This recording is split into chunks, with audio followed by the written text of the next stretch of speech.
Shalom, selamat pagi Bapak Ibu rekan-rekan yang saya kasihi di dalam Yesus Kristus. Kembali berjumpa dengan saya di pagi hari yang indah ini di dalam program Motivasi Pagi. Firman Tuhan yang hendak saya bagikan pada saat ini terambil di dalam surat Roma pasal 8 ayat yang ke-28 yang berbunyi demikian.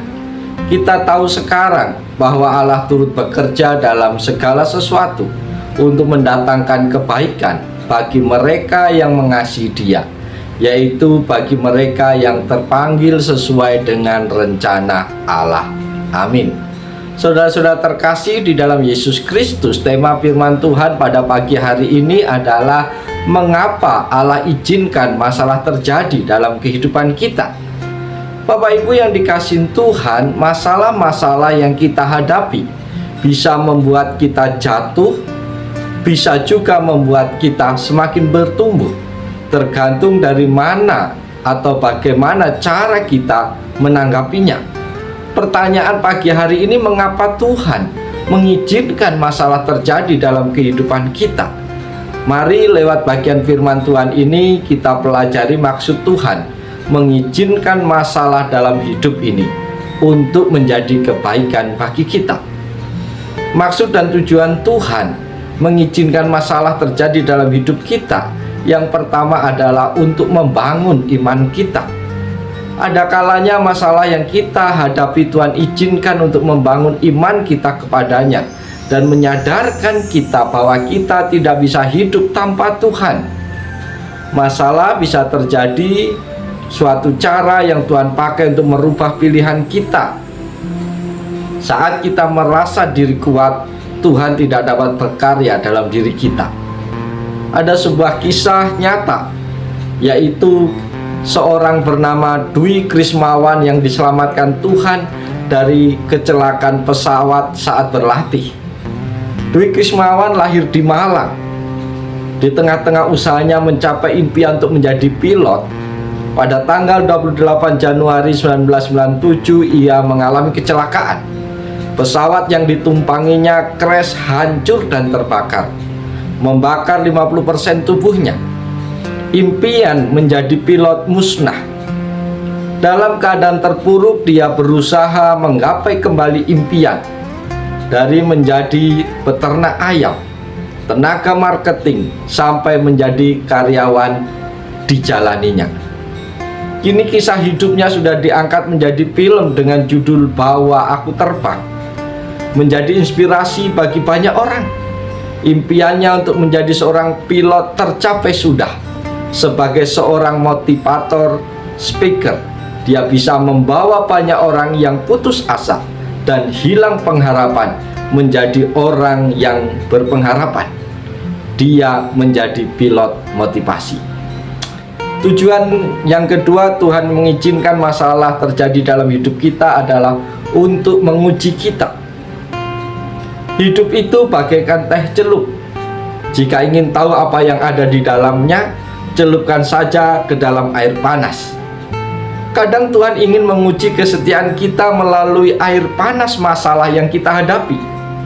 Emas menjadi murni dengan cara dipanaskan dalam api. Salah satu bentuk investasi yang sering dianggap aman, bahkan jauh lebih aman ketimbang menyimpan dalam mata uang tertentu oleh banyak orang adalah dengan menabung dalam bentuk emas murni. Emas murni bukanlah emas yang kita kenal dalam banyak bentuk perhiasan.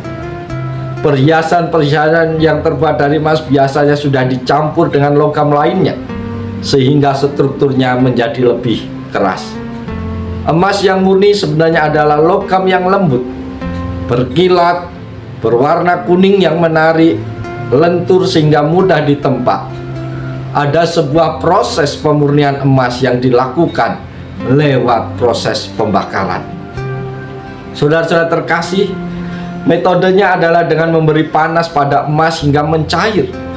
Di saat sudah cair, berbagai kotoran yang melekat padanya seperti debu, karat, dan unsur-unsur logam lainnya akan naik ke permukaan, sehingga semua kotoran ini bisa dipilah dan dibuang. Demikianlah proses ini dilakukan berulang-ulang hingga akhirnya diperoleh emas yang benar-benar murni. bebas dari segala kotoran dan campuran logam lain. Dari proses pembakaran ini akan jelas terlihat mana emas yang murni, mana yang masih dipenuhi oleh kotoran-kotoran yang mengurangi kadar kemurnian emas tersebut. Nilai jual beli emas yang sudah berbentuk perhiasan dan emas murni pun lumayan besar bedanya. Nilai emas yang relatif aman dari fluktuasi nilai tukar mata uang yang mudah terpengaruh situasi-situasi dunia menjadikan emas menarik untuk dijadikan alternatif dalam berinvestasi. Bapak Ibu yang dikasihi Tuhan, demikian pula iman kita. Agar bisa murni, iman harus melalui proses pemurnian pula, sama seperti emas. Ada banyak orang yang memiliki iman murni tetapi tidak mau melalui prosesnya. Proses pemurnian bukanlah sesuatu yang nyaman untuk dihadapi. Emas pun demikian bukan.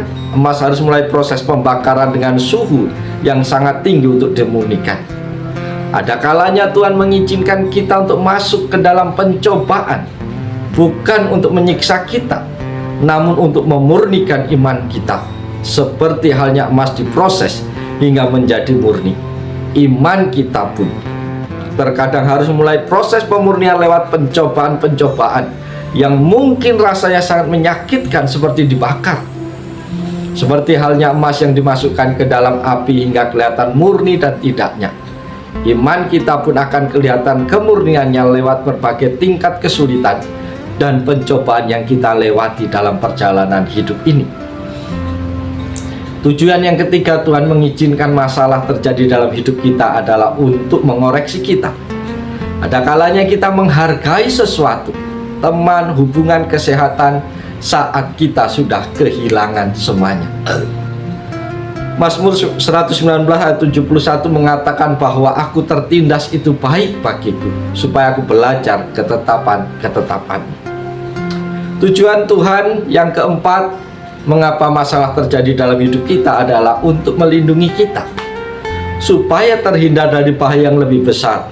Kejadian 50 ayat 20 mengatakan, memang kamu telah mereka-rekakan yang jahat terhadap aku, tetapi Allah telah mereka-rekakannya untuk kebaikan. Amin. Yang terakhir, tujuan Tuhan mengizinkan masalah terjadi dalam hidup kita adalah untuk menyempurnakan kita. Masalah bisa membentuk kita. Tuhan lebih memperhatikan karakter kita daripada kenyamanan kita. Roma 5 ayat 3 dan keempat mengatakan kita malah bermegah dalam kesengsaraan kita, karena kita tahu bahwa kesengsaraan itu menimbulkan ketekunan, dan ketekunan menimbulkan tahan uji, dan tahan uji menimbulkan pengharapan, dan pengharapan tidak mengecewakan. Bapak Ibu yang dikasihi oleh Tuhan Yesus Kristus, ilustrasi tentang burung elang dan anaknya.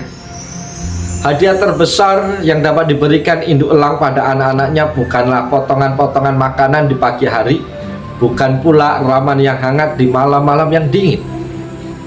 Namun ketika induk elang itu melemparkan anak-anak itu dari tebing yang tinggi, detik pertama anak-anak elang itu menganggap induk mereka sungguh keterlaluan, sungguh kejam. Mereka menjerit ketakutan dan berkata, matilah aku. Sesaat kemudian bukanlah kematian yang anak elang itu terima, namun kesejatian diri sebagai elang, yaitu terbang. Dengan dilemparkan dari jurang yang tinggi, tebing yang tinggi, anak-anak elang belajar untuk terbang dan mandiri. Jika kita menghadapi masalah, jangan menyalahkan Tuhan. Ingatlah, penderitaan itu ringan karena Allah tidak pernah mengizinkan pencobaan melampaui kekuatan kita. Jangan memperhatikan hal-hal yang kelihatan, melainkan yang tidak kelihatan. Yang kelihatan sementara, tetapi yang tidak kelihatan itu kekal sampai selama-lamanya. Jika Bapak Ibu menghadapi ujian, berarti Bapak Ibu bukan umat yang biasa-biasa saja, tetapi Bapak Ibu sedang dipersiapkan menjadi umat yang luar biasa. Apapun masalah yang sedang kita hadapi, bersyukurlah senantiasa. Percayalah bahwa Tuhan izinkan semuanya itu untuk kebaikan kita.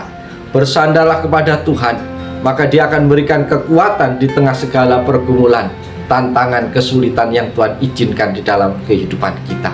Oleh sebab itu Bapak Ibu kasih dalam Tuhan, pagi hari ini kita bersyukur kepada Tuhan karena kembali kita diizinkan untuk mendengarkan firman-Nya.